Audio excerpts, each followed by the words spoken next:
Hello everyone, welcome back to my channel Rajshree's ব্লগে তোমাদের সবাইকে স্বাগত জানিয়ে আজকে একটা নতুন ভিডিও শুরু করছি। তো দেখো, গরম গরম কিন্তু ফুচকা ভাজতে শুরু করে দিয়েছি। হ্যাঁ, অনেক দিন পর আজকে আমরা বাড়িতেই ফুচকা বানালাম। তো এগুলো হচ্ছে ফুচকা পাঁপড়, তো দোকান থেকে কিনে নিয়ে এসে এগুলোকে ভাজছি। আর বাড়িতে আর কি আমি আর বোন আর তেঁতুল জল আর আলু মাখাটা করবো। তো চলো তোমাদের সঙ্গে ভাবলাম একটু শেয়ার করি। তো কাদের কাদের ফুচকা ফেভারিট অবশ্যই কমেন্ট করে যায়।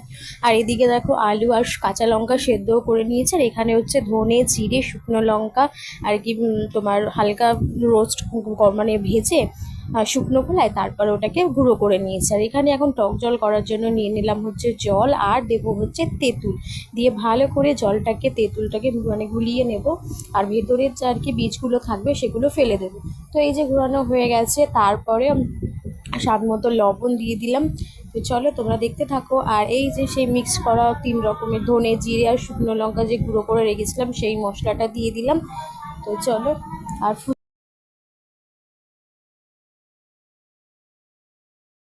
লাগবে না। তো তারপরে এখানে দিয়ে দিলাম হচ্ছে ধনেপাতা আর লেবুর রস। তো আমার কাছে তো গন্ধরাজ লেবু নেই, তাই আমি আর কি পাতি লেবু দিলাম। তোমাদের কাছে যদি গন্ধরাজ থাকে তাহলে কিন্তু ফুচকাতে গন্ধরাজ দিতে পারো, সুন্দর গন্ধ আসবে। তো তারপরে দেখো, এখানে আমার তেঁতুল জলটা কিন্তু একদম রেডি। তো খেতে কিন্তু দারুণ হয়েছিল জানো তো। ঘরে বানালে না মনের মতো সব কিছু দিয়ে একদম বানানো হয়, বেশ ভালো লাগে।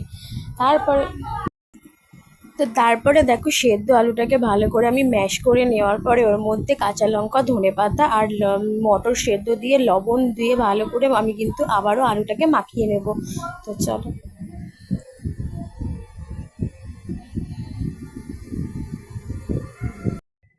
তো তারপরে একটুখানি স্বাদ মতো লবণ দিয়ে ভালো করে মাখিয়ে নেব। দেখো, ভালো করে মাখিয়ে নেওয়ার পরে এবার হচ্ছে ধনের গুঁড়ো জিরের গুঁড়ো আর শুকনো লঙ্কা যেটা গুঁড়ো করে রেখেছিলাম সেটাকে দিয়ে দিলাম। তারপরে দেবো হচ্ছে একটু পাতি লেবুর রস।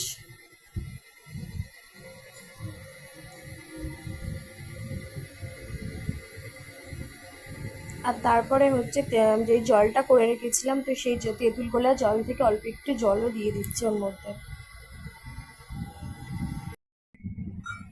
তো তারপরে এখানে আবার একটুখানি তেঁতুলের জল করে আবার ওর মধ্যে একটু দিয়ে দিলাম, কারণ টকটা কম লাগছিল।